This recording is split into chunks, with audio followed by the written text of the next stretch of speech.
C'est une belle espérance que de pouvoir placer notre foi en notre Seigneur Jésus-Christ. C'est pour ça qu'au niveau du Conseil, il nous a semblé important de nous arrêter sur notre confession de foi. Je crois en quoi? Je suis au bénéfice de la grâce de Dieu. Je suis un privilégié. Mais est-ce que j'ai réalisé la beauté de ce en quoi je crois? Et je vous encourage à utiliser cette période de l'été pour s'arrêter aussi sur ce en quoi nous croyons. Ce n'est pas pour rien qu'on nous appelle les croyants. C'est que nous avons placé notre foi en une personne, mais pas n'importe quelle personne, Jésus-Christ, et tout ce qu'il a accompli. L'enseignement de Jésus dans le Nouveau Testament commence avec les béatitudes, lors d'un sermon que certains, la plupart, connaissent. Un sermon rempli de compassion envers une foule languissante et abattue, comme un peu des brebis qui n'ont pas de berger. Ce monde aujourd'hui ressemble un peu à un troupeau sans berger. Mais est-ce que le mot béatitude, heureux, rime pour vous, qui rime avec évangile, rime-t-il aussi avec le livre de l'Apocalypse? L'Apocalypse, c'est un livre qui souvent questionne, inquiète, interpelle. Et s'il était empreint d'encouragement pour celui qui croit? C'est vrai que bien souvent, nous nous détournons parfois de certains messages dans la Bible pour nous arrêter sur certaines choses qu'on aime mettre en avant, parce que ça impressionne. Alors, on entend parler du chiffre 666, 1000 ans. On entend parler du chiffre 7, Armageddon, le dragon qui sort de l'eau. Toutes ces histoires que parfois même certains réalisateurs utilisent pour faire un film, friand de choses sensationnelles. Et peut-être que l'on passe à côté de choses importantes pour nous chrétiens. Le chiffre 7 revient régulièrement dans ce livre. 7 églises, 7 étoiles, 7 anges, 7 chandeliers, 7 esprits de Dieu, 7 sceaux, 7 trompettes, 7 coupes. Et il y en a un autre encore. 7 béatitudes. Il y a 7 béatitudes dans ce livre surprenant qu'est l'Apocalypse. C'est vrai qu'il existe un message difficile dans ce livre, mais il existe aussi un message d'encouragement. Tout dépend de quel côté nous nous trouvons. Ce chiffre 7, il est important pour les Hébreux, pour les Juifs, parce qu'il représente la perfection, la plénitude. Alors je vous propose de nous arrêter sur ces 7 béatitudes. Comme je n'ai pas voulu restreindre et résumer trop ce livre, le message sera en 2 parties. Donc voilà, vous êtes obligés de revenir dimanche prochain. Ou sinon, vous l'écouterez sur Internet. Alors, ce n'est pas de ma faute. S'il n'y a eu que 3 béatitudes, j'aurais pu, mais il y en a 7. J'aimerais juste resituer le début du livre de l'Apocalypse. Révélation, donc les 3 premiers versets, qui nous présentent aussi cette première béatitude. Révélation de Jésus-Christ. Là, les choses sont placées tout de suite. Dieu la lui a donnée pour montrer à ses serviteurs ce qui doit arriver bientôt. Et l'a fait connaître en envoyant son ange à son serviteur Jean. Celui-ci l'a attesté. Tout ce qu'il a vu est la parole de Dieu et le témoignage de Jésus-Christ. Heureux celui qui lit et ceux qui écoutent les paroles de la prophétie et gardent ce qui s'y trouve écrit, car le moment est proche. Tout est dit. Jésus parle de bonheur à ceux qui prêtent attention aux paroles de ce livre. Parfois peut-être l'inverse de ce à quoi on s'attendait en ouvrant ce livre. Mais ce sont les versets d'introduction. Heureux celui qui lit et ceux qui entendent les paroles de la prophétie et ceux qui gardent les choses qui y sont écrites, selon d'autres versions également. Une introduction positive pour un livre qui peut, sous certains aspects, faire peur. Heureux. Alors moi, j'aime bien être heureux, parce que c'est agréable. Alors un livre qui commence par heureux, ça m'encourage. Qu'est-ce qui me permet de pouvoir affirmer que je peux être heureux? Celui qui lit les paroles de la prophétie, celui qui lit, c'est-à-dire qui prend connaissance de la parole de Dieu, qui proclame cette parole pour la faire connaître. Vous l'avez remarqué, celui qui lit est au singulier, contrairement à la suite, ceux qui entendent et ceux qui gardent, qui est au pluriel. Il prend cette image de celui qui, dans la synagogue, dans une église, ouvre la parole et lit. Mais l'image peut aller plus loin, et c'est celui qui désire s'imprégner de ce livre incroyable et merveilleux, la parole de Dieu. Parce que bien sûr, nous pouvons aller au-delà du livre de l'Apocalypse. Mais ce que dit ce dernier livre de la Bible est important, parce que ce sont les dernières paroles qui nous sont révélées. Et si vous connaissez l'Apocalypse, il est insisté à la fin, n'enlève rien et ne rajoute rien, au risque d'être éloigné de Dieu. Et nous nous rendons compte qu'il est si facile d'enlever ou de rajouter parfois certaines choses. Heureux celui qui prend donc connaissance de la parole de Dieu, c'est-à-dire qui dit, voilà, je veux connaître ce que Dieu me dit. Je veux connaître sa volonté, comme nous l'avons chanté. Une parole prononcée, inspirée directement de la part de Dieu. Nous l'avons lu dans l'introduction. Révélation de Jésus-Christ, Dieu la lui a donnée pour montrer à ses serviteurs ce qui doit arriver. Celui-ci l'a attesté. Tout ce qu'il a vu est la parole de Dieu. Rarement, il y a une introduction qui insiste autant sur « c'est Dieu qui est en train de vous parler ». Est-ce que vous avez envie d'écouter Dieu? La question, elle n'est pas ailleurs. La Bible, la parole de Dieu, est toujours une parole vraie, donnée pour notre instruction, pour connaître, pour avancer. Une lampe à nos pieds, une lumière sur notre sentier. Cette demande de notre part, que nous consacrions un peu de temps à cette parole, elle est importante que nous y réfléchissions. Même, ou surtout, j'aurais presque envie de dire, au milieu de tant d'occupations ou de préoccupations qui nous entourent. Nous sommes tellement pris par tellement de choses que parfois nous négligeons d'ouvrir la parole de Dieu. Pourtant, si Dieu nous a écrit ce livre, c'est qu'il a envie de nous parler. Sommes-nous prêts à l'écouter? Et puis là, c'est en plus un livre, nous dit cette introduction, qui nous parle de ce qui va arriver, de notre avenir, de l'avenir de celui du monde. Et pourtant, on est souvent friand de ce qui va arriver. Malheureusement, le nombre de voyantes et autres qui existent et que parfois on va voir, sans vraiment de résultats, parce que cela ne vient pas de Dieu, montre que l'homme a envie de connaître. Qu'est-ce qui va arriver? Heureux celui qui lit, qui veut connaître simplement et uniquement ce que dit Dieu. C'est ça qui m'intéresse, c'est ça qui m'importe. Heureux ceux qui entendent, c'est-à-dire qui ont des oreilles attentives.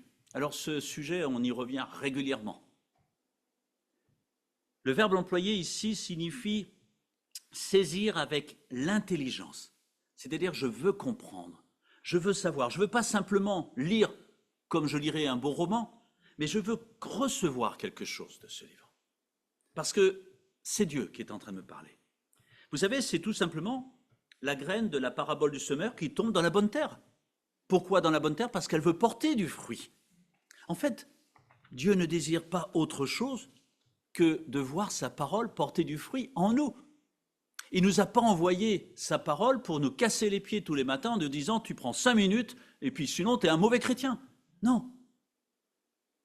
C'est parce qu'il veut nous dire quelque chose, parce qu'il nous aime. Et cet amour, il l'exprime en nous envoyant sa parole, en nous parlant. Et tout ce dont nous avons besoin de savoir est là. Comment alors, le matin, ne pas avoir envie d'écouter Dieu nous parler? Être attentif à ce que Dieu dit. Parle, ton serviteur écoute. Là, j'ai envie d'apprendre. Une exhortation répétée à maintes reprises dans dans le message envoyé aux églises, on l'a étudié il y a quelques années.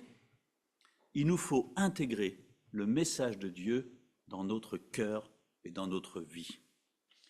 Celui qui garde, et c'est ça l'essentiel, c'est bien de lire, c'est bien d'entendre, mais ensuite, est-ce que je dis à Dieu, ok, c'était de belles paroles, tu parles bien Dieu, franchement, oh, tu devrais être un bon orateur, je trouve. Non, c'est Seigneur, si tu me dis ça, c'est parce que tu veux que je le vive dans ma vie et que cela peut m'apporter quelque chose. Voilà, gardez, c'est important. Vous savez, quand on entend tellement de choses autour de nous. La plupart des choses, on ne le garde pas parce que ça ne nous interpelle pas. Et les choses essentielles, par contre, j'y prête attention. Est-ce que la parole de Dieu est essentielle dans ma vie? Oui, je le crois sincèrement. Prendre à cœur ce que Dieu me dit. Mais c'est aussi tout simplement donner du crédit à qui est Dieu. Oui, je suis conscient de ce qu'il est. Et c'est pour ça que je veux prendre le temps de l'écouter. Pour ma vie de tous les jours. Car le temps est proche. Alors j'aurais presque envie de dire, la Palisse aurait dit la même chose, si le temps était proche du temps de Jean, je suppose que presque 2000 ans après, il est encore plus proche. Alors, bien sûr, un jour est comme 1000 ans pour Dieu, mais cela signifie qu'une échéance a été fixée par Dieu. Dieu sait qu'un jour, il reviendra chercher son Église. Et Dieu, il est le maître du temps. Ça a été rappelé dans la présidence par Frédéric. Dieu connaît le temps. Il en est maître. Alors j'aurais envie de dire, mais saisissons-nous, tant que l'occasion est là, de toutes les bénédictions que Dieu nous accorde dans sa grâce. Prêtons attention à ce qu'il nous dit. Parce qu'un jour, et c'est un peu tout le thème de ce livre de l'Apocalypse, il y a ceux qui auront cru et il y a ceux qui n'auront pas cru. Et là, effectivement, c'est une vision apocalyptique des choses que l'on voit dans ce livre. Cette belle attitude qui introduit le livre, et ce n'est pas le hasard, fournit donc le fondement même de notre foi, Jésus-Christ. Voilà mon fondement, voilà ma foi. Cette introduction, elle est donc essentielle et pertinente. Plus ou moins, elle nous dit, si tu veux m'écouter, continue à lire ce livre. Si ça ne t'intéresse pas, ferme le livre et cherche ailleurs ce que tu ne pourras pas trouver. La deuxième béatitude, il se passe beaucoup de choses. Nous arrivons au chapitre 14, où il est dit au verset 13, « Heureux dès à présent les morts qui meurent dans le Seigneur, et ceux dès maintenant. Oui, dit l'Esprit, ainsi ils se reposent de leurs travaux, mais leurs œuvres les suivent. » Alors c'est toujours très compliqué à interpréter tout ce que nous trouvons dans ce livre de l'Apocalypse, et il est important de retirer ce que nous sommes en capacité de comprendre. Mais en tout cas, la chose est claire, c'est que un jour, la vie s'arrêtera et le tri aura été fait. Est-ce que je pars avec Dieu parce que j'ai choisi de marcher avec lui ou pas? Et là, il nous est dit, heureux celui qui aura choisi de marcher avec Dieu. Parce qu'après la mort, il y a autre chose. Et ce livre, et d'autres livres, dans l'Ancien Testament par exemple, nous parlent qu'il y a quelque chose après la mort. Une exhortation dans ce verset à la persévérance et à l'action, parce qu'il est dit que les œuvres les suivent selon les versions. Ils se reposent de leurs travaux. Une exhortation à la persévérance et à l'action dans cette promesse pour ceux qui meurent dans le Seigneur. Rappelons-nous ce que disait Paul dans Philippiens 1, 21. « Christ est ma vie et la mort m'est un gain. » Alors pour dire quelque chose comme ça, soit c'est qu'on est complètement fou, ou soit c'est que je sais ce qu'il y a après, et que j'ai envie d'y aller, et que je suis prêt à y aller, dans le temps, bien naturellement, que Dieu décidera pour cela. Question très d'actuelle, d'ailleurs, aujourd'hui. Pour le croyant, la mort spirituelle, la séparation d'avec Dieu n'existe plus. Par la foi, il est passé de la mort à la vie. N'est-ce pas ce que la Bible nous dit? Nous sommes, pour l'éternité, vivants avec Christ. Les mots mort et repos nous font penser au repos de la foi. S'en étant remis à la volonté de Dieu, nous en avons fini avec nos propres œuvres en entrant dans le repos de Dieu. Nous avons laissé Dieu agir en nous en se reposant sur lui. Arrête de t'inquiéter. Arrête de chercher une solution. Tiens-moi la main et avance à mes côtés. Comme un enfant, un petit enfant le ferait avec son père. Il ne lui pose pas tant de questions. Il sait qu'en tenant la main de son père, il ira là où il faut aller. Est-ce que j'ai cette même foi envers mon Dieu? Bienheureux les morts en Christ, ceux qui ont placé leur foi en Jésus-Christ. Après les luttes et les souffrances d'ici-bas, nous jouissons par notre résurrection du repos auprès de Dieu, et ceci pour l'éternité. Certes, ça n'efface pas les difficultés du moment, mais comme le dit Paul, ce qui attend est tellement merveilleux, appuyez-vous aussi là-dessus.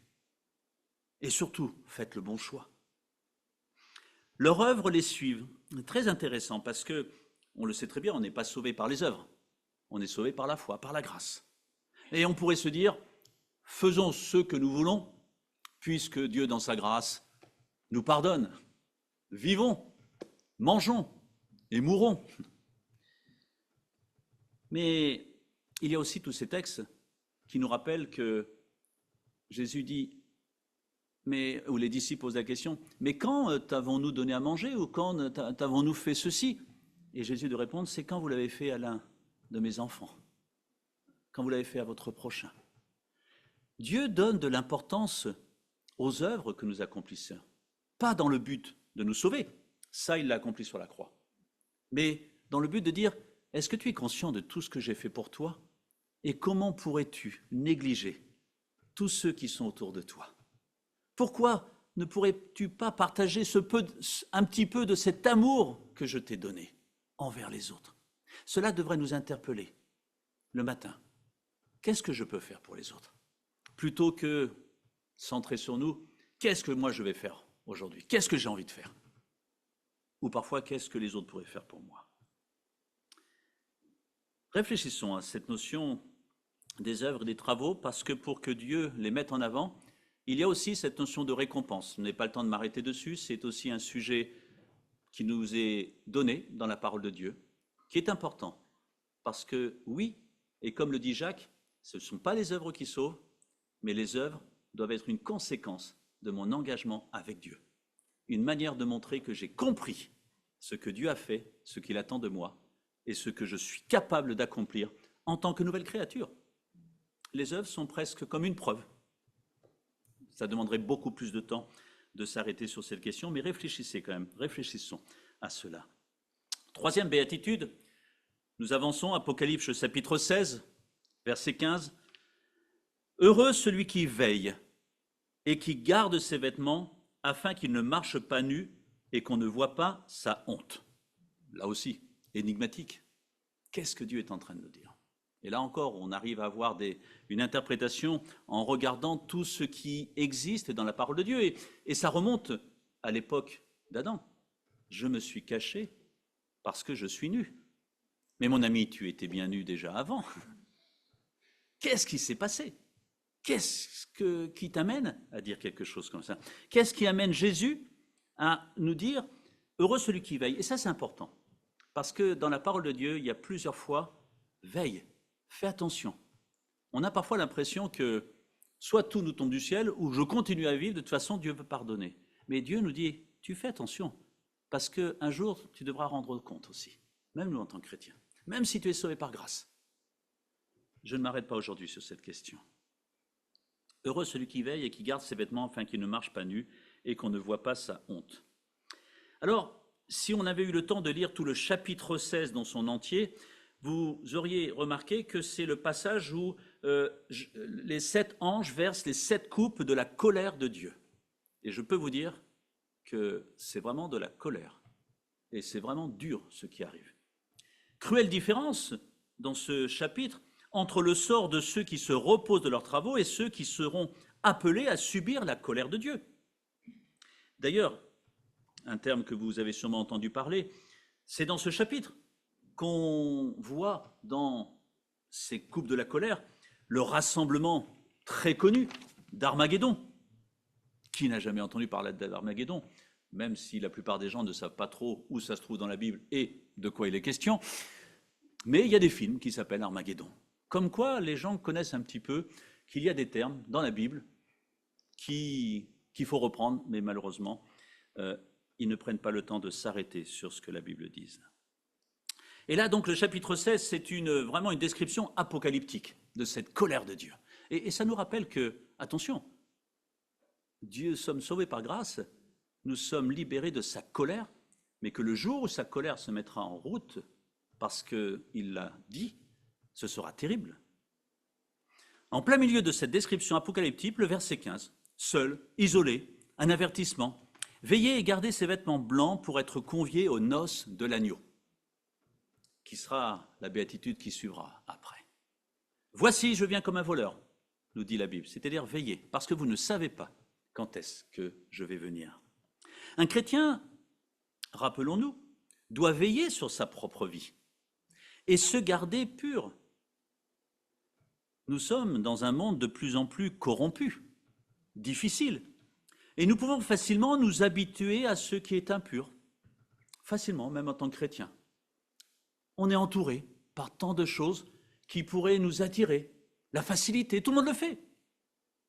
Mais Dieu nous dit attention, parce qu'il y a des conséquences derrière. Moi, je vous ai promis des conséquences si vous me faites d'accord, si vous êtes d'accord, avec ce que je vous enseigne, mais sachez que vous n'êtes pas de maître de votre vie. Et malheureusement, il y a aussi des conséquences pour ceux qui ne marchent pas avec Dieu.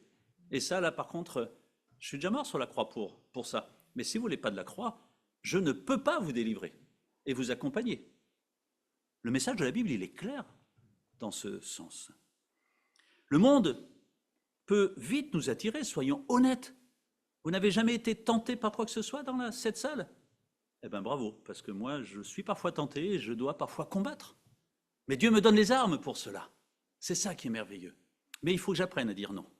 Il faut que j'apprenne aussi à faire confiance à Dieu. Lutte et combat. Restez fidèles à sa parole, pur devant Dieu. Et là, nous avons besoin de ce que Jésus nous a laissé, le Saint-Esprit. Parce que c'est lui qui vient nous aider. Par nous-mêmes, nous en sommes incapables. Et c'est là que nous pouvons crier à Dieu, Seigneur, viens au secours de mon incrédulité ou viens parce que je suis faible. Et là, j'ai besoin de toi. Lutte et combat. Nous sommes invités à une grande vigilance. Le combat, il a commencé dans le jardin d'Éden, lorsque nos premiers parents découvrent qu'ils sont nus, conséquence de leur désobéissance avec Dieu. Et Jésus le rappelle dans Luc, au chapitre 21, « Prenez garde à vous-même, de crainte que vos cœurs ne s'apesantissent par les excès du manger et du boire, et par les soucis de la vie, et que ce jour ne vienne sur vous à l'improviste, car il viendra comme un filet sur tous ceux qui habitent sur la surface de la terre. Veillez donc et priez en tout temps, afin que vous ayez la force d'échapper à toutes ces choses qui arriveront et de paraître debout devant le Fils de l'homme. » Veillez donc et priez en tout temps. Voilà le moyen de s'en sortir. Demandez l'aide à celui qui est capable de nous l'apporter. Veillez, mais aussi gardez ses vêtements, c'est-à-dire cette nouvelle identité que nous avons en Christ. Nous l'avons vu dans le livre des Colossiens quand nous l'avons étudié. Garder ses vêtements, c'est garder cette identité nouvelle que j'ai en Christ, être convaincu que je suis une nouvelle créature avec Christ et que de ce fait, le Saint-Esprit va m'aider à tenir. Mettre sa foi dans les valeurs impérissables du royaume. La nudité faisait référence à la rupture avec Dieu. Voilà. C'est-à-dire se retrouver seul, vulnérable, sans protection. Et du coup, de se cacher. Je me sens nu face à cette situation. J'ai peur. Mais par contre, quand je suis avec ce vêtement blanc de la nouvelle créature, je me sens fort parce que la main du Père, elle est là. Et il suffit que je lui demande son aide. Dernière béatitude, que je vous propose de voir ce matin et que je reprendrai la semaine prochaine, parce qu'elle va en même temps introduire ce moment de Sainte-Seine tout à l'heure. Heureux, donc là on est dans le chapitre 19, on approche de la fin. Heureux ceux qui sont appelés au festin des noces de l'agneau. Puis il me dit, ces paroles sont les véritables paroles de Dieu. C'est intéressant de voir à quel point il insiste, c'est Dieu qui nous parle. J'ai bien peur que parfois, quand on lit la Bible, qu'on tombe dans une certaine mauvaise habitude, on en oublie que c'est Dieu qui est en train de nous parler. Et le risque de tomber dans un beau roman, bien écrit. Non, c'est Dieu, une parole vivante. Il y a eu des festins dernièrement. Et si je demande à Gaëtan et Françoise, est-ce que c'est agréable un bon festin de noces? Oui. Repas, festin sont des expressions souvent reprises par notre Seigneur Jésus-Christ. Wow. Mais alors, c'est pas ce Jésus triste que l'on voit parfois sur certains tableaux? Il sait être heureux, se réjouir? Ben oui. Parce que Christ utilise souvent cette image du festin et du repas pour appuyer des moments importants et joyeux pour nous. Parce qu'il nous veut heureux. Et quoi qu'un bon repas, une belle fête, pour être heureux, entre amis. Si la scène symbolise notre salut, la grâce de Dieu à notre égard, elle ouvre la porte à un repas que nous prendrons un jour avec lui dans son royaume. N'est-il pas dit, prenez ce pain, ce vin, jusqu'au jour où vous prendrez avec moi le vin nouveau dans le royaume de mon Père. Et là, on voit qu'on est à la fin. Alors, vous savez, dans le livre de l'Apocalypse, il y a malheureusement des paroles sur une période de 1000 ans. Ce qui veut dire, alors je ne vais pas faire de la théologie, je reviendrai un peu plus la semaine prochaine, il y a deux grands courants. Ceux qui pensent que nous allons avoir une période de 1000 ans, c'est-à-dire Jésus revient, alors je résume très brièvement, revient chercher son Église, la prend avec lui et règne 1000 ans sur terre, et ensuite, les morts autres que chrétiens ressusciteront, ceux qui sont nés aussi pendant cette période, et il y aura le jugement final, et le diable qui sera définitivement mis de côté, la mort. Il y aura cette période de 1000 ans. Et puis il y a ceux qui pensent qu'on est dans cette période de 1000 ans, et que 1000 ans c'est une période, c'est un chiffre symbolique, c'est-à-dire que nous sommes dans cette période de la grâce, et que quand Christ va revenir chercher son Église, ce sera pour juger et établir tout de suite cette nouvelle création. Alors que pour ceux qui pensent qu'elle viendra après, la nouvelle création viendra dans un second temps à la fin des périodes de 1000 ans. Je pense que vous avez tout compris maintenant sur les amillénaristes et les prémillénaristes. Si je dis ça, c'est simplement que vous lirez parfois que ce festin de noces se trouve soit pour ceux qui pensent qu'il y a encore une période de 1000 ans avant cette période de 1000 ans, et puis pour ceux qui pensent qu'on est dans cette période de 1000 ans, ben ce festin de noces sera quand Christ viendra chercher son Église et vivra tout de suite dans le paradis.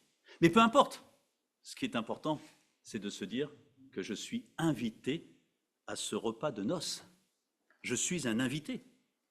Et si je prends la scène, le repas du Seigneur, c'est que je sais en qui je crois et je sais qu'il est mort sur la croix pour moi et que par son sacrifice, je suis sauvé et que tout ce qui est annoncé pour ceux qui croient, j'en serai bénéficiaire. Et donc heureux parce que je vais participer, parce que je suis appelé au festin des noces de l'agneau. Cette scène ouvre ce repas que nous prendrons. La scène préfigure ce repas de noces, l'union réelle, belle et parfaite avec l'agneau, notre Seigneur Jésus. C'est l'aboutissement de tout ce qui a été promis. L'union réelle, définitive avec Dieu. Heureux donc ceux qui ont été invités à cette étape finale. L'image des noces appuie l'idée que comme une épouse est choisie par l'époux, nous avons été désirés et choisis par Dieu. Ne dit-il pas dans Jean 15 ? Ce n'est pas vous qui m'avez choisi, mais moi, je vous ai choisi. Nous réalisons l'intimité que Dieu veut avec nous et que nous allons vivre pour l'éternité en sa présence, dans l'Église glorifiée. Toute la gloire qu'il a dans les cieux rejaillira sur nous, son Église. Est-ce que nous en sommes conscients ? Nous connaîtrons la plus grande et la plus glorieuse fête d'accueil que l'on puisse imaginer, spécialement préparée pour nous et par notre Seigneur. Dieu nous y attend. Est-ce que cela nous réjouit ? Cela nous aide à nous détourner de notre passé en disant « Mais l'avenir est exceptionnel. Un jour, je participerai à ce grand repas avec Dieu. » Wow. Je vais arrêter là pour aujourd'hui sur cette question de ces béatitudes, mais notons que si derrière ce discours apocalyptique, je vous l'accorde, qu'on trouve dans ce livre, il y a tant d'encouragement pour celui qui fait confiance à Dieu, pour celui qui place sa confiance à Dieu. Et nous allons prendre maintenant ce repas du Seigneur qui nous rappelle que, oui, je crois en ce que Jésus a fait et entre ce qu'il me promet. C'est pour ça que je veux participer à ce repas, parce que je sais que si j'accepte ce qu'il m'offre, il est mort sur la croix pour moi, je suis sauvé, libéré de mon péché, je suis une nouvelle créature, alors que je ne le mérite pas. Certes, je suis encore sur terre, et ce sera à la perfection quand je serai justement dans son ciel de gloire, où là je participerai au festin de l'agneau avec mon nouveau corps glorifié. Mais en attendant sur terre, Dieu nous dit, n'oubliez pas ce que j'ai fait pour vous. N'oubliez pas que vous êtes une église, que ensemble nous sommes au bénéfice de la grâce et que entre frères et sœurs, nous pouvons vivre déjà la beauté de la famille de Dieu. Alors ça demande de l'aide du Saint-Esprit, je vous l'accorde, et je me l'accorde. Mais je propose à ceux qui ont accepté que Jésus est devenu notre Sauveur, qu'il est notre Seigneur dans la vie, qu'un jour je vivrai pour l'éternité en sa présence, que ce pain représente la mort de Jésus sur la croix. Il s'est offert à ma place, alors que c'est moi qui aurais dû y être. Et lui, il n'avait aucune raison d'y être. Et aucune raison de me faire plaisir, j'avais rien fait pour lui. Mais il l'a fait. Et puis ce vin, ce fruit de la vigne, jus de raisin, c'est pour me rappeler qu'il a une alliance avec nous. Je m'engage. Est-ce que tu t'engages? À quoi? À m'écouter. Heureux celui qui lit, qui entend et qui garde les paroles de ce livre. Et ce livre m'encourage à partager ce repas.